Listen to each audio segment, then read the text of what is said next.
ابھی اس سے پہلے علامہ صاحب فرما رہے تھے کہ جو آج کے دور میں سب سے ایک اہم مسئلہ ہے وہ ہے اخلاقیات انسانیت کا۔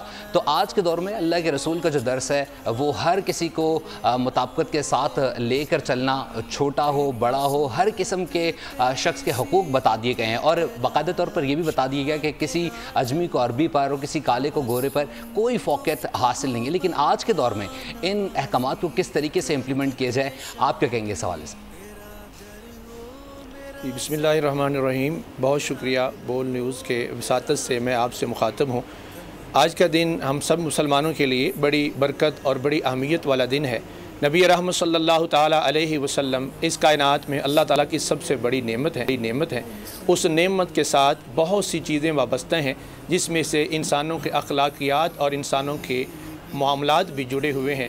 نبی رحمت صلی اللہ تعالیٰ علیہ وآلہ وسلم نے اخلاقیات کے حوالے سے، سیرت و کردار کے حوالے سے وہ سنہری اصول ہمیں عطا فرمائے ہیں کہ رہتی دنیا تک وہ ہمارے لیے قابل تقلید ہے۔ آج کے دور کا سب سے بڑا مسئلہ رواداری سلوک، گوادارانہ رویہ نہ ہونا ہے۔ ہر شخص دوسرے کی ڈومین کے اندر دخل اندازی کرتا نظر آتا ہے۔ ہر شخص اپنی ذمہ داری کو نظر انداز کر کے دوسرے کے اوپر تنقید کرتا، دوسرے کے معاملات میں دخل اندازی کرتا ہے، دوسرے کے کردار کو تنقید کا نشانہ بناتا ہے۔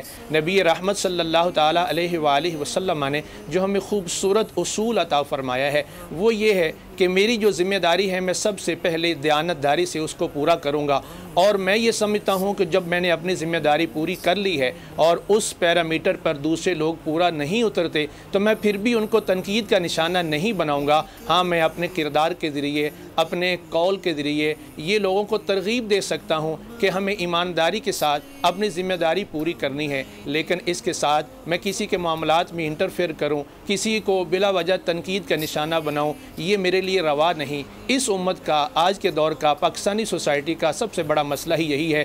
ہر شخص اپنی ذمہ داری کو چھوڑ کر دوسرے کے معاملات میں دخل اندازی کرتا نظر آتا ہے۔ میرا خیال ہے جب ہم نبی کریم علیہ السلام کی سیرت طیبہ کو پڑھتے ہیں اور وہاں سے رہنمائی لیتے ہیں تو پھر ہمیں یہ مسئلہ حل ہو جاتا ہے۔ نبی کریم صلی اللہ تعالیٰ علیہ وسلم اللہ کے آخری پیغمبر ہیں، لیکن آپ صلی اللہ تعالیٰ علیہ وسلم اتنا بڑا مقام اور مرتبہ رکھنے کے باوجود ایک عام سے انسان کی بھی دل آزاری نہیں کرتے، اسے یہ تانا نہیں دیتے تم نے یہ کام کیوں نہیں کیا۔ اگر نبی کریم علیہ السلام نے واضح نصیحت کرنا ہوتا تو آپ اس طرح سے اس کو مخاطب کرتے کہ لوگوں کو کیا ہو گیا ہے، یہ کام کرنا چاہیے وہ نہیں کرتے اور اس کام کی یہ برکات ہیں۔ تو اگر ہم اسی نہج اور اسی پیٹرن پہ آ جائیں اور اپنے آپ کو اپنی ذمہ داری کے اندر محدود کر لیں، ہر شخص ذمہ دار ہو جائے اور ہر شخص ایمانداری کا مظاہرہ کرے۔ بریک سے پہلے بھی آپ گفتگو کر رہے تھے، ایک اہم سوال یہاں پر ہے، آپ نے جس طریقے سے بات کی کہ آج کے اس دور میں رواداری بہت لازمی ہے، اور جو لین دین کا معاملہ ہے اس میں اللہ کے رسول کی جو شفافیت تھی وہ آج بھی مثالی ہے،